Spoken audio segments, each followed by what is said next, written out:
rahmatullah ñu ngi leen di nuyu yéen ñi nga xam ne yéenay internet yu sunugal24.net ñu ngi koy defee comme saa su ne di leen ko wax yéen ngi seen biir émission yaatal émission yaatal nag lu ñu fàtte chaque fois dañ leen koy fàttali actualité politique la ñuy waxtaane li nga xam ne dina concerner toute la semaine ci li nga xam ne moo yëngal li nga xam ne mooy scène politique sénégalaise ba tax tey dañuy dalal ñi nga xam ne ñooy waa taxawu Sénégal bu Khalifa Ababacar Sall kenn ci ñoom di monsieur Ousmane Diallo di secrétaire permanent du siège de taxawu Sénégal en même temps il est l'assistant personnel de Khalifa Ababacar Sall moom lañ dalal tey seen biir émission yaatal ñu war a waxtaanee actualité mais war a waxtaanee taxawu Sénégal le président Khalifa Ababacar Sall sa politique et cetera de façon générale dinañ ci ñëw ci ay poñ ci biir waxtaan bi monsieur Diallo nuyu naa la di la remercier ci disponibilité bi di la bàyyi nga nuyu ak ñi nga xam ne ñoo ñuy seetaan. asalaamaaleykum maa ngi leen di nuyu maa ngi leen nuyu yow Ndeye Mariam di nuyu seen auditeurs yi ak seen téléspectateurs yëpp. di vraiment fàttali sama kóllëre ak sama mbégte di ñëw fii pour waxtaan ak yéen ci actualité politique bu Sénégal. Plaisir partagé c'est toujours un honneur et un plaisir di la dalal ci suñuy plateau saa su ne monsieur Diallo dinañ tàmbali waxtaan bi mais avant loolu waxtaanee taxawu Sénégal et cetera dinañ wax un peu ci actualité parce que depuis lors ñu ngi am tendance di miin ki nga xam ne mooy Ayib Daffé di mandataire Ousmane Sonko président Pastef saa su ne di def ay va-et-vient jëm ci seen li nga xam ne mooy recevoir seeni fiche de parrainage depuis lors peut-être yaa ngi suivre bi les processus bi les problèmes ban interrogation ak ban analyse ngay def ci situation bu ni mel. Bon analyse bi mu ci mën a def mooy sentiment de regret. Parce que tey boo gisee problème yi yëpp. c'est juste un problème ba nga xam ne c'est par rapport ak son inscription sur le fichier électoral. Donc lépp foofu la sukkee ko foofu la loolu moo ko mooy nœud du problème. Donc boo gisee mu nekk nœud du problème je me dis que fu mu cosaanoo. foofu la ñu war a faj d'abord. fu mu cosaanoo. mooy le fait que ñu retirer ko ci liste ñu retirer ko ci fichier électoral. lu tax ñu retirer ko ci fichier électoral. le juge à Ziguinchor nee na c'est pas normal. Tabassi. waaw le juge de Dakar nee na c'est pas normal. donc loolu mooy dañ ko waroon a delloo. mais man je me dis que mandataire bi. dernièrement wax nañu ni que.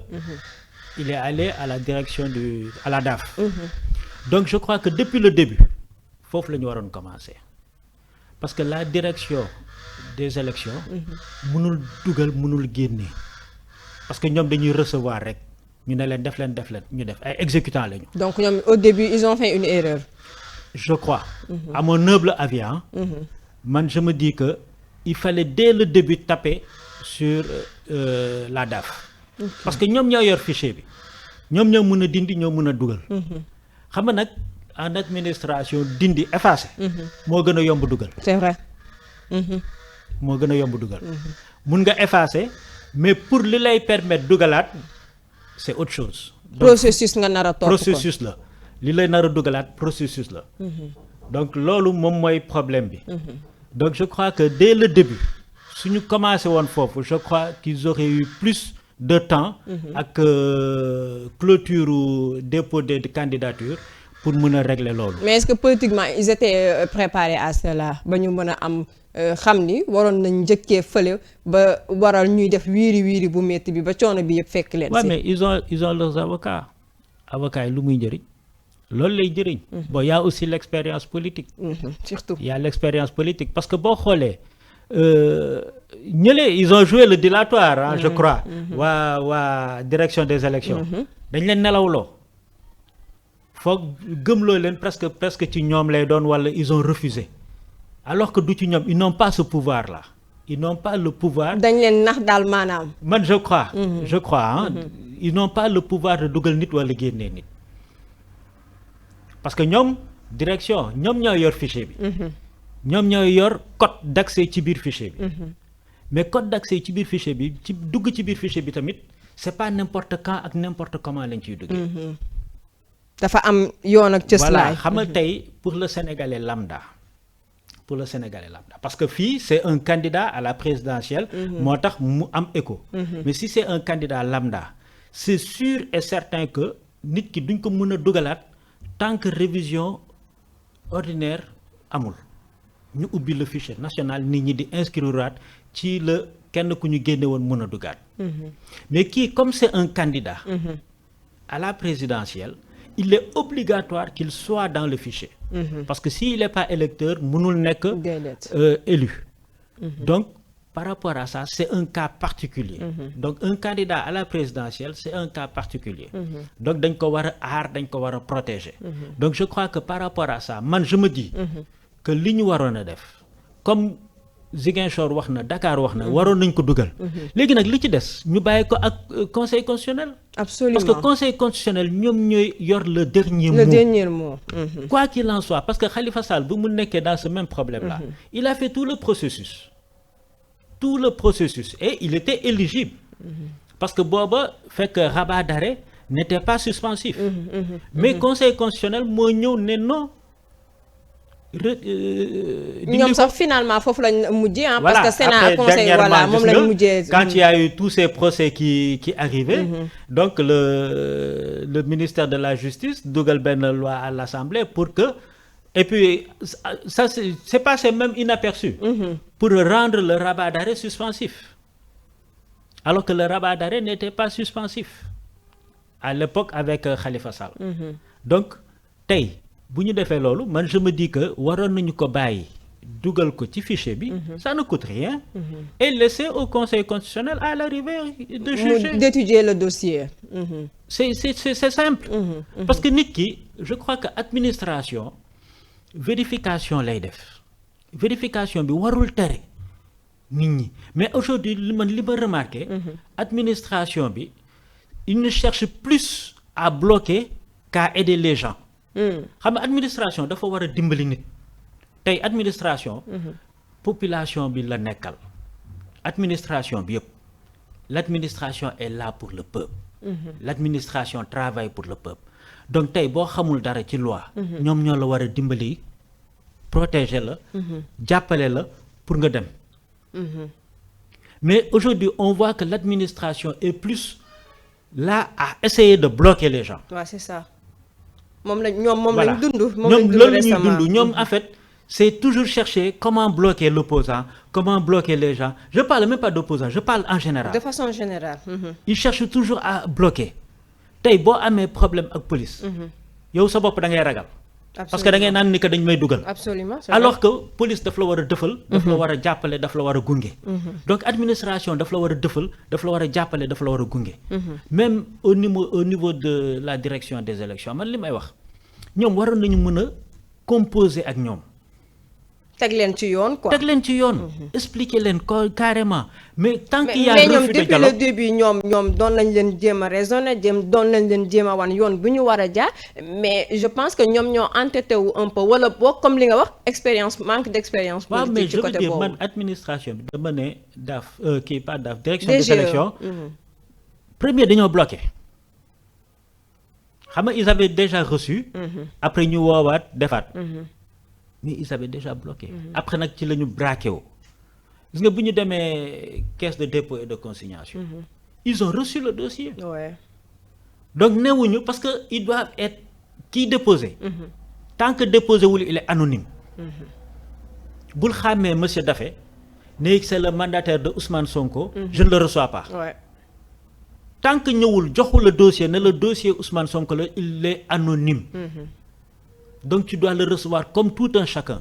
tey man su ma demoon amoon sama dossier anonymement dinañu recevoir balaa ñuy étudier.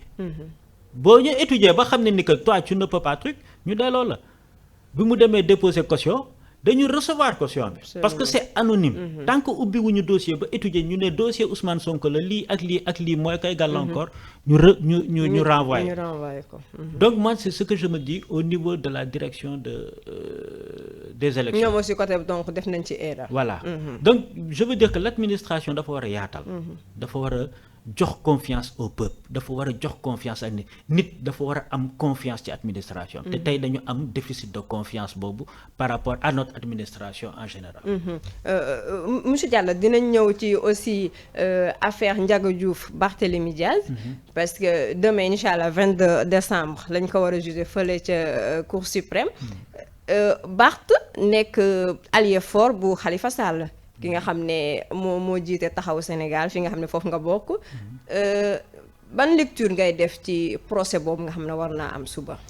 en fait tu sais procès y a pas procès. y a pas procès en fait c'est la cour va statuer sur ce qui a été déjà jugé. donc ça a été jugé voir ndegam day confirmer li cour d'appel def. wala da koy infirmer. donc il y aura pas de peine supplémentaire il y a pas de plus de peine liñ mu peine bu ñu ko condamné woon les 6 mois tëdd na ko. waaw c'est tout. donc par rapport ak ndàmpaay bi ci la Barth defoon appel. bu ñu confirmer nañ ko donc la peine est définitive sanction yi ci war a am dina ci am su ko kasee. c'est fini. on n'en parle plus. léegi ban lañ mën a xaar ci ñaar yooyu. non man tu sais nag man je ne fais pas de politique fiction wala de jugement fiction. naan non j'attends ça. non man lépp lu justice wax dama ciy ànd mu nekk avec ou contre moi parce que mënoo ci dara. tu as toujours bu ñu la jugé. bu ñu jugé benn affaire. y a toujours des gens qui sont contents y a toujours des mécontents. yow bu la baaxee ci yow. tu es content. bu la contraire mais am na keneen ku kontaan. comme on dit le bonheur des uns fait le malheur des autres. Absolument. donc toujours man je me dis juge bu waxee. da ngay ne alhamdulillah soit mu nekk avec toi soit mu nekk contre toi mais au moins juge wax na. bu juge waxee loo ci mën. Khalifa Sall tey conseil constitutionnel ne woon na ko doo nekk candidat alors qu'il avait les possibilités d'être candidat loo ci mën. donc si on veut aussi que la justice jox ñu confiance. ñun tam dañu war a jox confiance justice bi. bu ñu bëggee administration wóolu population bi dafa war a wóolu administration. donc c'est réciproque. mais man sama problème mooy problème aussi majeure partie des Sénégalais lu tax pourquoi à toujours pareil moment.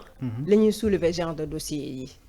waaw mais xam nga man loolu laa lay wax. man toujours damay rafet njot. man toujours damay rafet njot ba ma gis lu leer du ma bëgguma en fait bëgguma sosal nit. ci lu dul dëgg. mënuma sosal nit parce que je n'ai aucune preuve. que c'est calculé. parce que man je veux avoir une conscience tranquille que notre justice est indépendante, que nos juges sont indépendants. Mais nag du ñàkk ay brebis galeuses. du ñàkk bépp service bépp corps bépp entité am na ñu ci bon mais si tu prends la justice dans son entièreté. on a des gens intègres. mais mën nga gëm ni Barth suba incha allah mën na see génn. pour qu'on passe à autre chose. Oui, pourquoi pas. Parce que quoi qu'il en soit, on va passer à autre chose. Parce que day jeex 12 ans de procédure. suba mooy cëppaandaw ja day jeex falaa budda day jeex. mais moom nee na dugg yi ji de. waaw il n'est pas obligé. même bu fa demee duñu wax ak moom. non bu fa demee il est spectateur. donc bu ko neexee mu bañ a wuyu ji. bu fa demee juge bi du wax ak moom. on n'a aucune question à lui poser ce sont les avocats qui vont plaider. avocats yi ñooy dem avocats yi ñooy wax. donc ñoom ñooy wax juge bi après juge bi délibéré. même lu ñuy inquiété wu par rapport à mandat bi parrainage bi. loolu dinaa si ñëw. donc man je me dis que.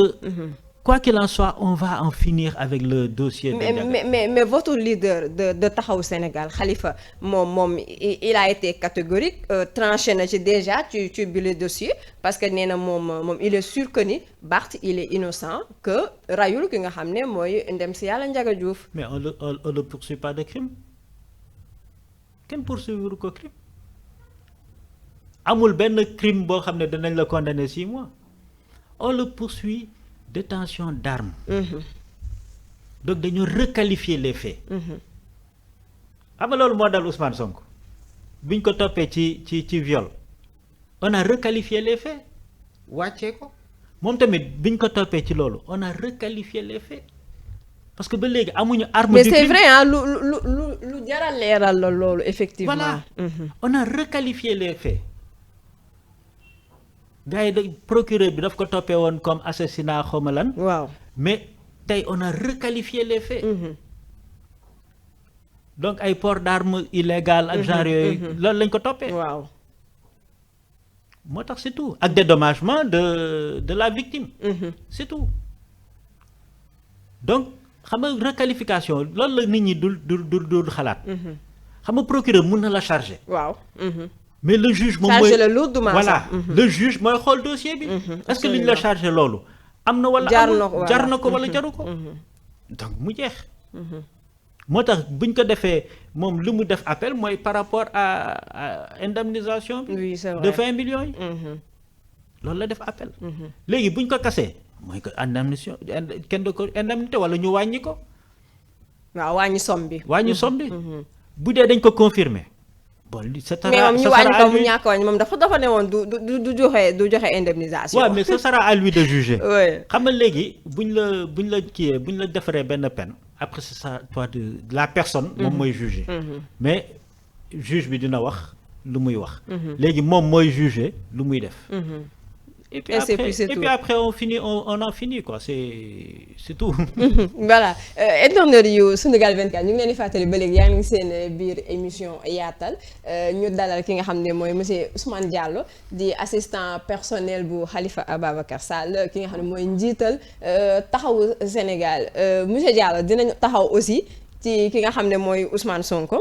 parce que depuis lors mi ngi ci prison bi mandataire am comme ni ñu ko waxee sànq mi ngi jaabante pour récupérer ses fiches de parrainage ñu ngi lijjanti nu ñu koy insérer waatee ci liste électorale yi pendant ce temps yéen seen leader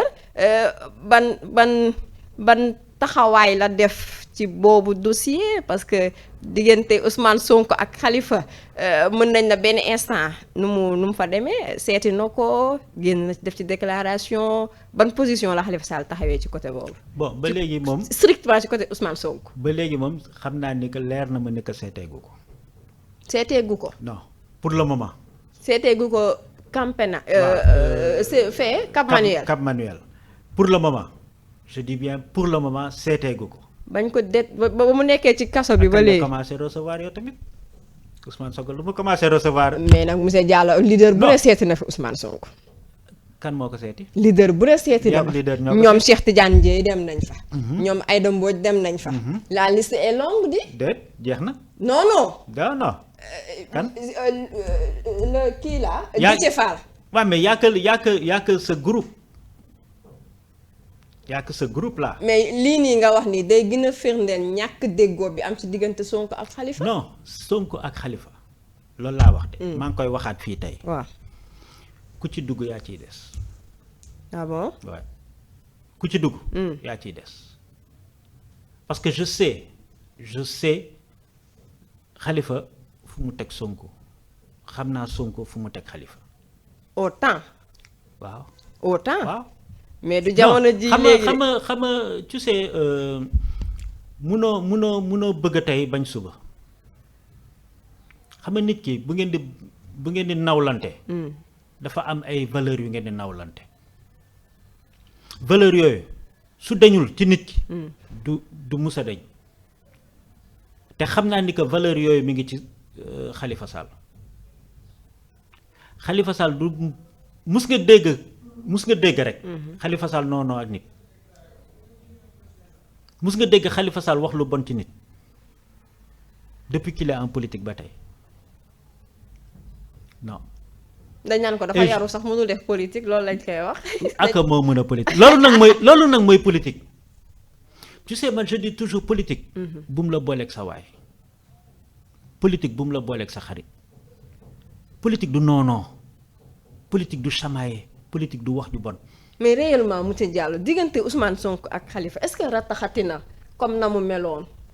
ma ne est-ce que rataxati ma ne bés bu ñu waree wax doo ko fekkee duma ko fekkee keneen du ko fekkee non non gis nga bés bu ñu doon taxawal Yewwi bi fekkee woo ko keneen ak keneen fekkee woo ko man du ma ne fekkee wu ma ko de mais naa ne keneen ak keneen fekkee woo yéen ñu génnee leen Yewwi ngeen yéen waa Yewwi dañ leen génne xam nga man nee naa Khalifa Sall au local bu du woon Khalifa Sall mooy président conférence des leaders Yewwi tasoon na bu yàgg. lu tax nga wax lool.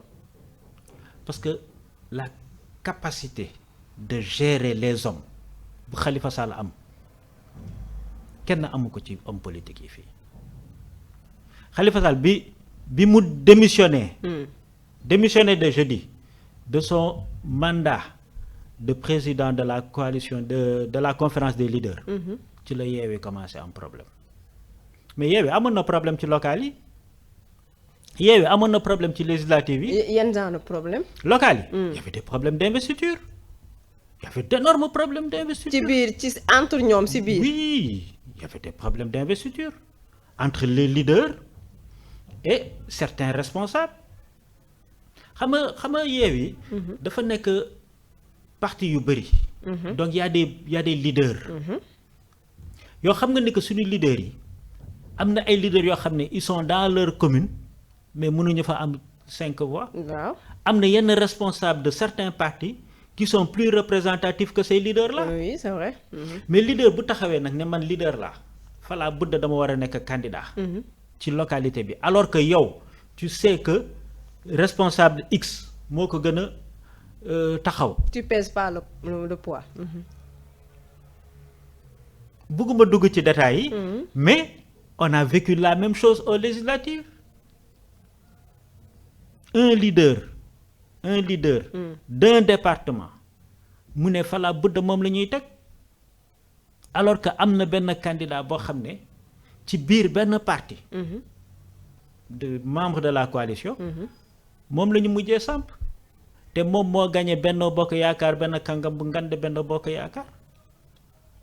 tu parles de Ahmed Aïdara wala. non je parle même pas de la région de Dakar. je parle de Saint-Louis. Aba Mbaye moom moo. député Aba Mbaye. moom moo gagné Mansour Faye. bu leer naa ñu kay. te au local. il était candidat. te yow loolu da ngaa jàpp ne yëpp li Khalifa yoroon cëslaay yi moo tax loolu yëpp dara seenu si. non moo tax. mu nekkat ci raay yi moo tax tasul. mais bu fekkoon mu am na yenn benn position bu nu ma ko mën a tuddee boo xam ne. bu fortu la. est-ce que tey waa Yewwi Askan Wi dinañ am fitu taxaw tey nekk. non taxawu Sénégal exclure nañ ko biir Yewwi Askan ba permettre di génnee ay communiqué di ko valider. quand il a été plus xam nga bu mu nekkee président conférence des leaders. demul tournée deful dara. il s'est consacré à Yewwi. il a géré les locales. il a géré les législatives. parce que loolu la ñu waxante woon. dañuy ànd local. ànd législative. Khalifa Sall c'est un expert en élection donc il a géré tous ces deux là. bi mu paree ñun ñoo ko ne président. dañ la soxla ci terrain bi. kon yéen waa taxaw Sénégal ñun waa taxaw dañ la soxla ci terrain kon yéen a ko génnee yéen a tax moom ñu génnee ko Yewwi Askan. non pas ñu génne ko Yewwi. dañ koo génne waaw defal naa ko je te donne le processus. mais dañ leen a génne non xaaral ma jox le processus bu la neexee nga ne ñu génne ko après yaa qualifié lu mais naa la wax. mais génne moom mënoo koo bañ. non dañ leen a dàq sax nag génne sax dafa neex génne dafa oyo dañ leen a dàq. bu la neexee sax nga ne dañoo radier sax mais en fait je vais te donner le processus. xam nga dañoo def local. def législative Khalifa s'est donné corps et âme pour Yewwi Askan Wi. sacrifier boppam daal maanaam. sacrifier parti am. parce que sacrifier wul boppam. sacrifier parti am. sacrifier ay nitam. deful dara lu dul Yewwi Askan Bi soutenir le combat de Sonko ci procès yeeg affaire yooyu. ça c'est vrai. il s'est donné corps et âme. à un moment donné nous on avait besoin de lui. parce que bu doon commencer tourner bu amee point de presse il faut qu'il vienne. présider. point de presse yëpp moo koy présider. oui c'est vrai. donc mu ñëw présider mënul dem tourner parce que temps yooyu tu te rappelles presque chaque semaine dina am benn point de presse. oui waaw temps yooyu moom waa Yewwi dañoo taxawoon. voilà donc mënuñu def temps yooyu ñoo nekkoon au devant de la scène. moo yore woon animation bi moo yore woon lenge yi en père de famille il regroupait tout le monde. En tant que président de la conférence des leaders dafa bàyyi siège am xam nga mënoon na def foofu kii bu nekkoon keneen ak keneen foofu lay defee point de presse yi. mu ne non mu jël son jeune frère Déthié mu ne ko sa siège la ñuy defee. loolu ça a donné une vitrine à Déthié. Ah oui. looloo fëlal Déthié loolu moo fëlal Déthié Fall. kon maanaam Khalifa Sall Khalifa Sall moo defar Déthié man maa ko wax. Khalifa Sall moo defar Déthié. Khalifa Sall moo mettre en orbite tous ces petits leaders là que tu vois ici qui émergent dans yow Déthié ngay taxé de petits leaders. bu muy dugg dans Yewwi c'était un petit leader. il venait de créer son parti. fan la tojoon bi muy créer Yewwi bi ñuy créer Yewwi. Déthié venait de sortir de Rewmi. Qu'est-ce qu'il avait? Il venait de créer Yewwi. Aujourd'hui je reconnais. qu'il a bien travaillé. waaw non ça je le reconnais. waaw parce que dafa nekkoon ci moom moo tax. non dafa nekk ci moom mais buñ la boo amul cadre boo émancipé woo bu ñëwoon par exemple. Khalifa naj leen. naj ñeneen Khalifa daa mën a naj kenn. Khalifa mënul naj kenn Ousmane Diallo. Khalifa rek déglu ma au contraire moom la ñuy naj. waaw déglu ma ñi génn Yewwi. au lendemain des investitures des législatives là anañu ñi génn Yewwi au lendemain des investitures des législatives anañu limal ma leen est-ce que tu te rappelles de ces personnes là. ñi man kay yéen laa xalaat yéen ñi bokk ak ñoom. non ma ne est-ce que tu te rappelles même de ces personnes là. déedéet. et quand ils étaient dans Yewwi. si woon nañ amoon nañu visibilité amoon nañ tour waaw c'est vrai. parce que bu ñu doon def point de presse dinañ toog. waaw dinañ leen jox parole. absolument anañu donc ce qui veut dire que Khalifa Sall gis nga Khalifa Sall. moo nekkoon ci live daal lu nga bëgg a wax quand il dirige. il sait mettre en valeur ñeneen ñu mu àndal.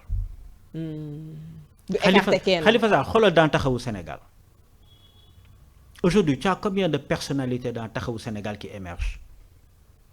man kay foofu dinaa fi ñëw si kanam yéen taxaw ci boppam. xam nga ma xool ndax yéen a ngi taxaw ba léegi. mais man si cadre Ousmane Sonko. voilà laa bëgg nga gën ci taxaw. Khalifa lan lay xaar pour seeti Sonko. non Sonko moo bañ wala Khalifa moo bëggut a dem qu'est-ce qu'il y a. lan la exactement léegi xam nga loolu. man duma la wax lu ma xamul. en tant que assistant personnel. Khalifa war nga cee non parce que y a des relations personnelles entre Khalifa et Sonko. est-ce que duñ ko conjuguer au passé. non. Il y a des relations personnelles entre Khalifa et Sonko du may kenn mu dugg seen diggante. non.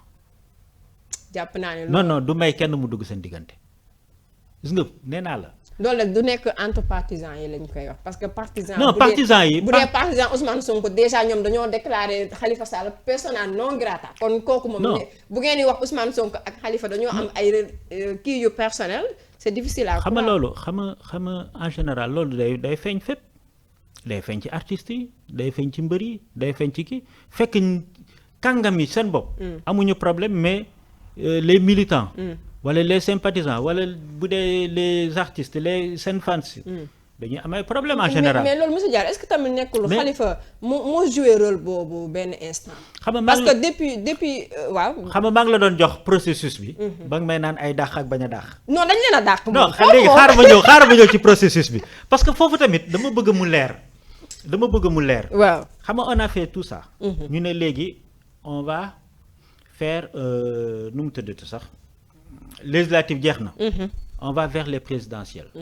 nous on avait besoin que Khalifa Sall ñëw sur le terrain. ngeen récupérer seen leader dem seeti militants yi à la base. il a commencé à le faire mais il fallait qu'il se décharge de son mandat de président de la conférence des leaders. parce que moom buy jouer benn rôle da koy jouer ba mu mat sëkk. il ne triche pas. donc ci la def mu dem. léegi faf yàlla mu am dialogue bi.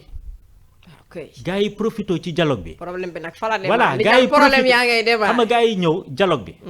ne Yewwi du dem dialogue. alors que Yewwi en tant que entité n'est pas invité. Ce sont les partis et les leaders qui sont invités. léegi Khalifa. Khalifa il a été nekk na prison dem dialogue yebal nitu taxawu yi ñu dem dialogue ba soo am di jël foofu parole di naan président nañu génne Khalifa ba président di naan ba affaire bi jeex c'était en 2010 il était en prison il a toujours prôné pour le dialogue donc tey bu demul dialogue lu ñuy wax mu dem dialogue il l'a assumé. mais moment dialogue boobu bu ñu koy invité moom xanaa nekk woon président conférence des leaders. non boobu fekkee génn na président conférence des leaders. waaw léegi moom bu ñu ne yeewi askan wi demul ca dialogue ba. waaw moom mënul woon mànkoo def na ñëpp. non xam nga lu tax xam nga lu tax. parce que même bu ñu ko envoyé invitation. non xam nga lu tax gis nga réew mi. dañ ko waxtaane moo gën ñu koy geeree. dañ ko waxtaane moo gën ñu koy geeree. xeex. kon ñeneen ñi dañ doon guerre. da ngay siisu lu muy faj tey boo xoolee tey suite dialogue bi. qui est le plus grand perdant. xaw ma kat de waaye yéen de moom am ngeen ci bénéfice moom. non du bénéfice xam nga ñun luñ ñu defal. du ñun lañ ko defal parce que c'est une loi elle reste. mais da ngeen dem ñaani njëkk. non du ñaanul Khalifa bu mu demee lan la wax.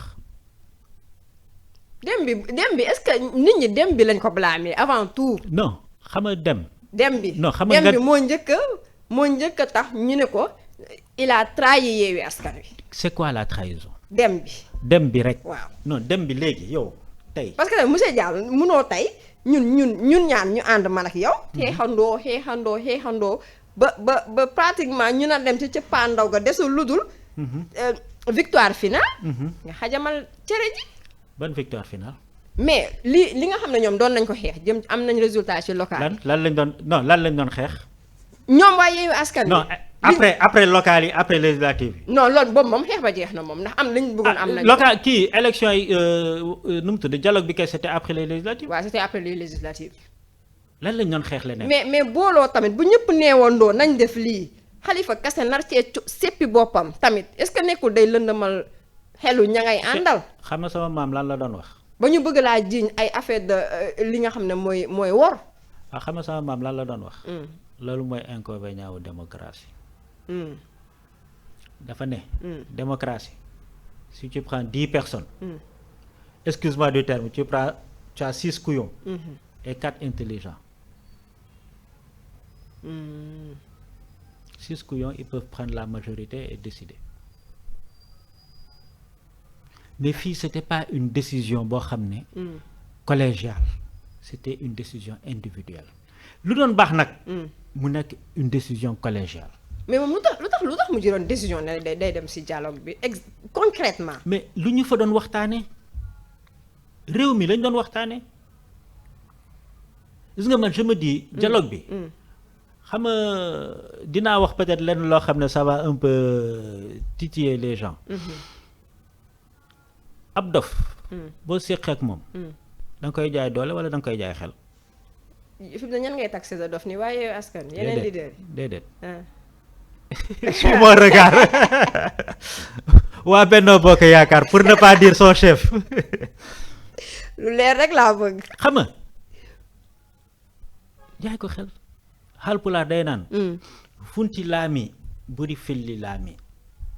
nga naxante. ba am li nga bëgg. moo gën nga xeex ba am li nga bëgg. mooy li Barth di wax. waaw parce que am na benn moment boo fa tollee. da ngay peese sa rapport de force da ngay peese sa doole. xam nga tey boo génnoon ci mbedd bi nii am kenn ku la fonto bu la leeree ndaa wër. ni ko kii yaa ko mën boo ko dóoree mbéj mu toog. xam nga da nga koy dóor mbéj mu pare. waaw mais bu la leeree ni ko kii moo la mën. da ngay bàyyi mu seet. non. xam nga ni ko yaa ko ëpp xel. mais utiliser sa xel ba am li nga bëgg. kon Khalifa da nga jàpp ne loolu la def dafa nax gars yi daal utiliser teg les armes. parce que am na benn moment bu ñu continuer woon xeex bi. Yewwi Askan bi manifestation yi. nit ñi di dee. xale yi di dee ñan ñooy dee. mais est-ce que jiitaloo loolu leen seen propre intérêt tamit monsieur Diallo ci yéen taxawu Sénégal Khalifa Sall si boppam. non xam nga tey Khalifa Sall. parce que tamit ginnaaw dialogue bi. léegi je te donne un exemple. li ñu wax ba Khalifa Sall dugaat ci liste yi. xam nga dañu ne woon bu ñu la condamné 6 mois. tu n'es plus éligible. tu n'es plus sur les listes électorales. à vie. à vie. mënatoo dellu si. donc imagine nga génn fii wala nga comme affaire Mame Mbaye Niang bi. ñu dóor la diffamation xam nga c'est bête diffamation. pour benn affaire bu ndaw ñu dóor la diffamation xam nga tey maa ngi fii. sa plateau. kenn mun na ñëw ne Ousmane Diallo jeudi à 14h il était à la place de l'Indépendance gis naa ko foofu mun naa ko porter plainte diffamation.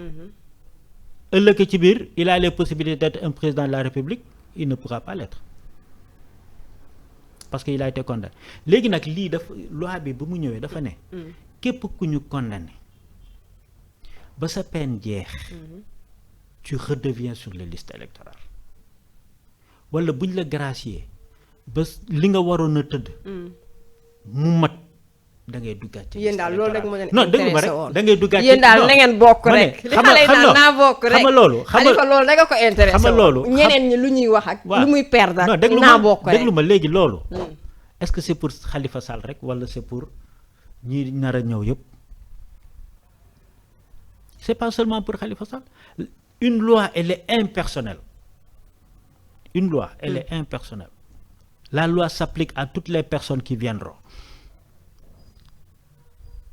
ba ñu rectifier waat loolu sax génne waat ko carrément parce que loolu tamit dañ koy wax. gis nga déchéance de droit d'électeur. de droit de vote kooku c'est une peine. te li ñu def nii. newul ci loi pénale. je suis pas un spécialiste nag de la justice. mais ci code électoral la nekk. ci code électoral la nekk mais loolu dañ ko war a dindi sax parce que juge bi bu ñu la war a dindi de tes droits civiques. c'est le juge moo ko war a wax. mais loolu tamit benn galgal bu président tegoon la. ngeen fente pour moom la tegoon pour empêcher Karim Wade d'être truc. waaw ça léegi nag Karim Wade la doon viser. ba faaf Khalifa Sall daanu ci. dal ci kawam. ba léegi Sonko daanu ci. waaw c'est vrai. léegi moom kañ lay dem seetu Sonko nag. loolu. waaw nañ ko bàyyi suñu kanam bu jotee. di ngeen gën a lëndëmal xel yi rek. non non li di wax da ngeen koy gën a confirmer. non mais jot na permis de visite am. léegi yow soo jëlee sa permis de visite looy xàpp dem seet ki nga war a seeti. mais kii est-ce que ne ko ki ñu war a seet tamit moo bañ est-ce que bëgg na leen gis. xam nga loolu leeru la xam nga leeru ma. moo tax bëgguma ci avancer. mën naa am bëggu leen gis tamit. mën na am. parce que xam naa ni que bu ko defee tamit Khalifa Sall du ko wax. il va toujours gérer le gentleman qu'il est. moo tax bëgguma cee avancer parce que awma ci lu ma leer. voilà d'accord. yéen ñu ngi topp ci suñu émission yaatal ñu ngi leen di fàttali ñu ngi dalal ki nga xam ne mooy Ousmane Diallo assistant personnel Khalifa Sall taxawu Sénégal yéen waa taxawu Sénégal yéen a ngi taxaw ba léegi yéen am ngeen vous faites le poids sincèrement yéen waa taxawu Sénégal damay laaj de. man taxawu Sénégal tey la gën a taxawu Sénégal tey la gën a taxaw. seen leader bi yéen ak Khalifa Sall yéen taxaw ngeen sincèrement. yow xam nga yow par rapport parce que man xam nga luy sama problème. yéen politique gu Sénégal. xam nga du ngeen mu Khalifa Sall moom ci grand leader yi la bokk mun naa ne guro sax. mais fi mu toll nii ci politique est-ce que waru fi woon dépasser. c'est-à-dire. parce que tey xam nga yaa ngi sànni sànq xeer Déthié Fall. di ko taxé de. bu ma boolee nag sama xarit la. man kay Déthié Fall dégg na la. bon léegi yow loolu noonu nga koy taxé noonu. est-ce que doo ko renvoyer à votre leader. comment ça. oui je veux savoir. non Khalifa Sall tey. il n'a plus rien à prouver. Khalifa Sall. il n'a plus rien à prouver. wax ma kan moo fi am ñaari mandat de maire de la ville de Dakar consécutif kan moo fi am ñaari mandat de maire de Dakar consécutif. c'est que man sama problème ci côté Khalifa présidentielle yi ñu jëm. déclaré na sa candidature après dinañ ñëw sax ci seen parrainage bi tournée yeeg caution yi. mais est-ce que réellement Khalifa am na ay chance ci présidentielle yi ñu jëm. tey je te dis une chose. bu la neexee. le 25 février au soir. nga invité waat ma fii on suit les résultats ensemble. bu la neexee si je suis pas occupé. wala le lendemain on analyse les résultats ça man je te le promets. résultat wu taxaw Sénégal. résultat présidentiel yëpp. man kay damay ragal a am gàcce kay moo tax. je te dis aujourd'hui le candidat le mieux placé. c'est Khalifa Sall. tout le monde dit ça. de point de vue charisme de point de vue parcours xam nga élection présidentielle. du parti. cofeel ci nit la te balaa nga kaa xam. campagne taxaw 21 jours. Sénégalais yi ñëpp lañ àndal monsieur non Ndiaye. non du waxuma la mbaboor de waxuma la mbaboor xam nga mbaboor ñii di topp caravane yi. waaw ce sont les militants ñooñu ils sont convaincus ñii di topp caravane. ce sont les militants xam nga tey bu la jaralee nga jóge fële daw topp caravane ba 10 kilomètres. xam nga day fekk yow sa leader nga topp. waaw xam nga donc tu es convaincu. waaw. mais campagne électorale du ñooñu. mais monsieur Diallo est-ce que yéen vous vous rendez compte que ni Khalifa présidentielle yi mooy sa dernière chance. mais raison de plus qu'on travaille pour ça. yéen moom soit vous prouvez soit c'est fini. non ma ne. est-ce que moom il est conscient de ça yéen au niveau de Taxawu Sénégal. mais Taxawu Sénégal. parce que c'est le moment ou jamais. Taxawu Sénégal c'est pas sa dernière chance. Taxawu Sénégal non pour Khalifa. voilà nee naa la xam nga loo tax ma ne la. présidentielle c'est le rendez-vous d'un homme et le peuple. gars yi dañu naan et son peuple. mais pas et son peuple. en dehors de Khalifa bii taxaw kan ban leader moo fa nekk bu mun a remplacer Khalifa jëlee lenge yi. laay la ak a bëri. waaw damay laajte kan la ci ñoom. Barth a ngi fi. waaw c'est vrai Barth a ngi fi. boo jógee ci Barth. boobu sax nag mooy meilleur profil. Cheikh Gueye mi ngi fi. yéen Barth moomu sax moo ëpp ci slay Khalifa. non loolu laa lay wax xam nga loolu tax ma lay naan xam nga tu me laisses pas développer nag dama lay bàyyi ma ne la gis nga élection présidentielle. 21 jours la 21 jours. de discours. et tu passes tous les jours à la télé. tu as 5 minutes ou ñoom ñoo xam après nuñ koy départager. war nga am benn discours cohérent war nga am benn discours apaisant. war nga am benn discours boo xam ne nit ñi mën nañu am confiance ci yow. te loolu wóolu naa ci sama waay. Khalifa Sall. waaw proposition. xam tey boole nit ñi. kan moo ko fi ëpp expérience ci loolu. kan moo ko gën a xam Sénégal. kan moo ko gën a ëpp connexion fii Sénégal y en a pas. il a cheminé depuis quand en politique. yàgg na. am na benn kilifa. bu ko mus a wax fii benn cérémonie. ci mbooloo. mu ne Khalifa néew na ci réew mi fii kilifa bu mu musul dugg ak yow ruq walla teg ak yow loxo. et tout ça c'est un capital humain boo xam ne dina feeñ incha allah. sa Zahra suñu réalisatrice mi ngi may signaler que ne 10 minutes moo ñu dese. malheureusement déjà le temps file vite donc de façon ramassée. ñu wax ci parrainage yi fu ngeen toll Taxawu Sénégal fu ngeen toll. parrainage bi bouclé nañ ko. bouclé ngeen. bouclé nañu. on a bouclé le parrainage citoyen parrainage parlementaire. yéen ban ngeen ci opté. ñaar yëpp dañ koy teg ci kaw table bi. xam nga parlementaire bi moom est-ce que du tomber à l'eau si jamais Barth ñu. xam nga sànq moom laa la doon bëgg a expliquer. waaw parce que. ma ne si Barth on confirme sa peine. demain. boobu c'est fini. non on confirme sa peine demain. il est député. ouais. demain c'est quoi vendredi. oui. samedi administration du liggéey. donc muy le 23. le 24 c'est dimanche. le 25 c'est férié. le 26 mooy date dépôt limite. est-ce que tu crois que tribunal mën na def PVM def seen circulaire yooyu. non. yónnee ko ministère de la Non, justice. non, ministère de la justice saisir assemblée président assemblée woote conférence des leaders pour gars yi statuer sur le cas de Barth ndegam dañ koy. kon malaanu député bi moom amuñu temps pour dindi ko. non kon côté boobu. Non. vous êtes rassuré. moi personnellement. c'est mon analyse personnelle. et je sais que buñ ko xasee ba déposer jusqu'au 26. c'est fini. caution bi nag. caution bi xanaa suivre réseaux sociaux yi. maa ngi gis que ni kay. démb jot ngeen les 30 millions. les femmes les femmes joxe nañ 8 millions. soit mu war ni joxe 15 millions. kon jeunes yaa ngi pare génne seen caution. kon caution wu taxaw Sénégal. non loolu moom amul problème la da ngeen koo dajale. dañ ko dajale ñun ay Baay Faal lañu. ñun ay Baay Faal lañu Baay Faalu Xalifa lañu ñun dañ ko ne grand. noppalekul caution. parrainage ñun ñoo ko res yow demal tourner. donc caution parrainage au niveau de taxaw Sénégal. c'est réglé c'est réglé. c'est réglé. les dépôts yi kañ la kañ ngeen di dem. non léegi on laisse le temps au mandataire. donc mandataire bi moom mooy def programme am pour dem déposer. léegi yaa ngi wax sànq ci tournée yi depuis lors Khalifa mi ngi ci biir Sénégal di def tournée. ça fait 8 mois.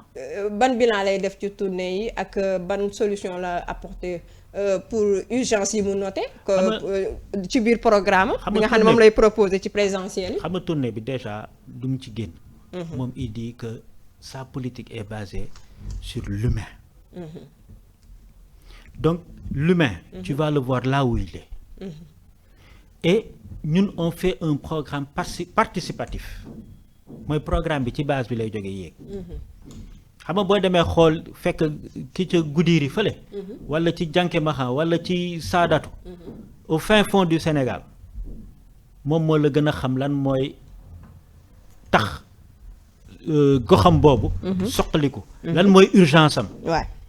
donc bon bu la ko waxee on l'écrit et une fois au pouvoir ñun ñoo koy tabaxandoo Sénégal bi ak sénégalais yi ñoo koy tabaxandoo ce sera plus idée du président de la République vers la base. non ce sera les collectivités ñoom ñooy joxe idée.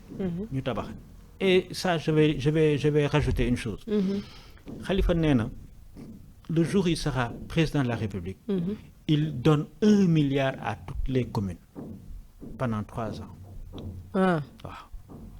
gis nga 1 milliard yooyu. loolu fu mu koy réaliser. commune bu ne. dina am 1 milliard.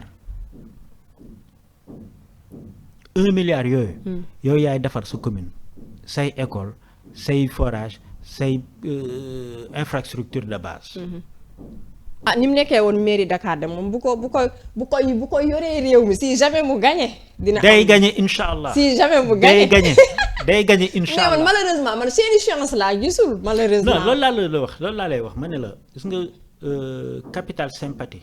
bi Khalifa am. parce que nit président balaa nga koy votel il faut nga wóolu ko. balaa nga koy votel il faut mu dalal sa xel. mais wóolu bi moom jëflante bi mu jëflante woon nag président Macky Sall ci côté dialogue bi moo wàññi côté wóolu teef bi. mais yow dialogue bi déglu nga lu mu fa wax. déglu naa ko ndax maa ngi fa woon. waaw léegi lu ma fa wax mais sénégalais yi bëgguñu dégg loolu. non xam nga sénégalais bëgguñu dégg loolu xam nga tey lan moo yàq. parce que le fait que ñu indexé ko rek déjà loolu rek moo tax. xam nga tey lan moo yàq politique. nga ragal ñu wax la safaan xam nga tey. Les gens ils ont tellement peur d'être attaqués dans les réseaux sociaux. C'est vrai. Que finalement leader yi dañuy dem ba. dañuy ragal jël seen responsabilité et dañuy déglu li ñii di saagakat yi di wax.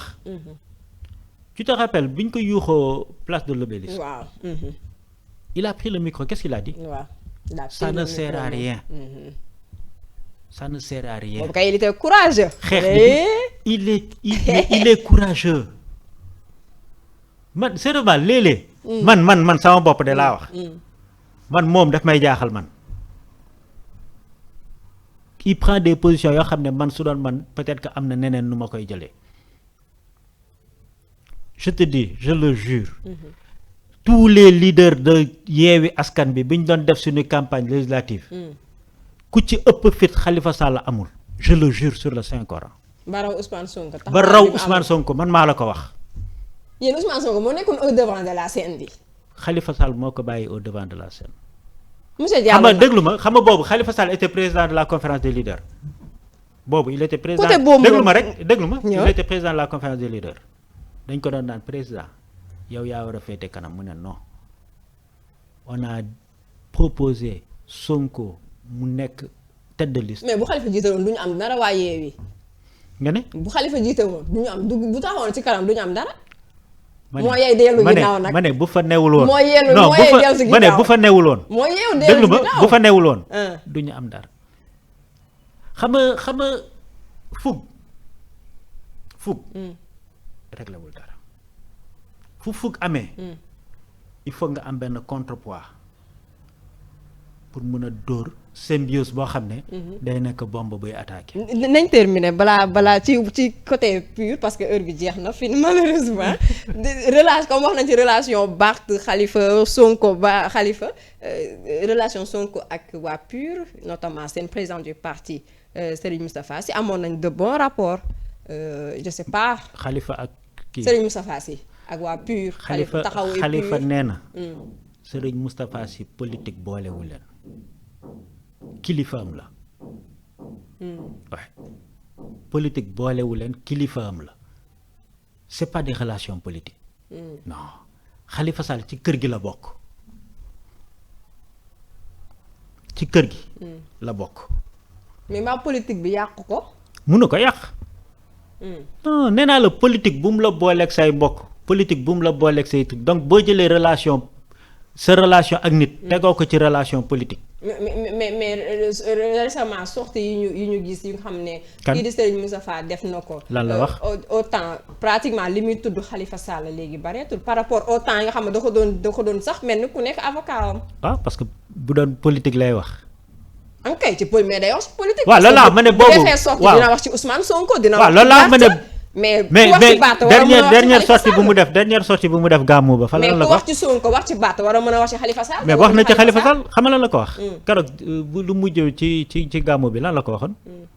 mu ne ko Khalifa Sall yow ñiy takk bâche bi. ci tante fële champ de cour. yaa leen war a jiite. maanaam. mooy que taalibe la doom la. waaw loolu laa lay wax ni que ci kër gi la bokk xam nga boo bokkee ci kër gi. amul leneen lu leen mën a jaxase xam nga nit ki boo ko jëlee sa kilifa. lu mu la wax nga yenoo ko lu mu la def nga yenoo ko. ci dialogue bi xanaa waxtaan ci woon ak Serigne Moustapha Sy. comme en tant nee naa la dialogue bi. comme nee nga kilifaam la. waaw mais xam nga. parce que waa PUR demuñu woon ci dialogue ba. waa PUR demuñu ci dialogue bi. waaw mais xam nga dialogue bi loolu laa lay te wax. Serigne Moustapha Sy d'accord woon ci dialogue boobu. waaw mais dialogue bi laa la wax kon xanaa moom ak Khalifa dañ cee réeroo mbir. xanaa déggoo li ma la wax. nee naa la. xam nga dafa am côté politique. mais moom nee na ses relations avec le marabout. mais man je ne Ce parle n'est pas pas- des relations personnelles mais je parle des relations politiques. mais les relations PUR et non PUR taxawu Sénégal Serigne Moustapha mais en xam tant nga que leader politique. waaw mais et entre Khalifa taxawu Ababacar Sall. Sénégal et PUR. mais c'est comme entre taxawu Sénégal et PASTEF. ça c'est politique. c'est politique. mais les relations entre Serigne Moustapha Sy et Khalifa Sall ce sont pas des relations politiques bu ñu leen méngale. amuñu daraay problème. amul benn problème mënul am problème ça ne peut pas mënul am. c'est que lu mënul am mënul am. d'accord tey da nga fa mel ni yow tey nga ne un Samba Ndiaye a des problèmes avec le khalife général des Mourides mënul am. léegi si jamais deuxième tour am mën nañ taxawu PUR duñu am benn problème pour. man leer na ma ni que deuxième tour bu amee. bu dul deuxième tour entre taxawu ak PUR. ah waaw waaw. te bennoo nekk fi. muy Amadou yéen Ba. taxawu ak Sonko PUR nekk ma ne fi, man Diomaye maa la ne taxawu ak PUR man deuxième daaw tour yéen cercle boobu naruma leen faa sax gis. ban cercle cercle boobu li ngay lim nii yow ñun ñooy jiite yéenay jiite lan deuxième tour bi yéen taxaw Sénégal. waaw waaw vous ne faites pas le poids. ñoo koy jiite. vous ne faites pas le poids. ah Uh-huh. waaw on se donne rendez-vous au 25 février inchallah à minuit. Inch'Allah. yàlla nañu yàlla may ñu fekkee ko ci jàmm. Amin merci monsieur Diallo. Je te temps bi remercie. lekk nañ temps ba doyal malheureusement. non, maa lay merci. bàyyi nga tàggoo ak ñi nga xam ne ñooñu doon seetaan. voilà vraiment maa ngi lay remercier bu baax ndax waxtaan bi neexoon na te c'était très relax. et di jox daje. askanu Sénégal. ci élection yi ñuy dem li ma yàgg di wax. yéen kay mooy seen sànni tàccu. li ma yàgg di wax. yéen waa Khalifa Sall. seen sànni tàccu déedéet du suñu sànni tàccu. ma ne li may yàgg di wax. yàlla nañu yàlla may président boo xam ne moo gën ci Sénégal. amiin. te su ma ko waatee. su ma ko ñaanee. parce que xam naa ni que Khalifa Sall moo gën ci Sénégal. je jure que Khalifa Sall moo gën ci Sénégal te xam naa ni que moo gën ci Sénégal. donc yàlla rek nañu yàlla baaxee. benn président bu mel ni Khalifa Sall te fekk muy nekk Khalifa Sall incha allah. incha allah di leen remercier seen internet yëpp. vraiment c'était un plaisir d'être là ce matin. plaisir partagé monsieur Ousmane Diallo lañ doon dalal tey secrétaire permanent bu taxawu Sénégal en même temps assistant personnel ki nga xam ne mooy Khalifa Ababacar Sall leader taxawu Sénégal ma koy jaajëfal encore une fois ci disponibilité bi waxtaan bi am na solo di remercier Zahra mi nga xam ne moo nekkoon ci régie bi di ñu jàppale ci émission bi dina remercier yéen nga xam ne yéen suñu internet taamuñu seen émission yaatal di ko topp saa su ne nii lay demee di leen jox rendez-vous prochainement ak beneen invité.